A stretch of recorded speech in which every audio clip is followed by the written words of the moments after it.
Ever wonder how much oxygen a rocket engine actually needs to burn its fuel?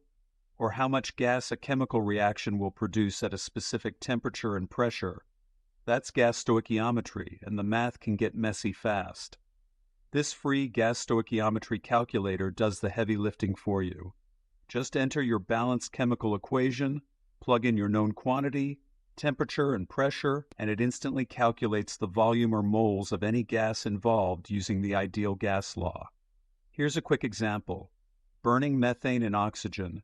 Enter your equation, set temperature to 25 degrees Celsius, pressure at 1 atmosphere, and say you're starting with 2 moles of methane.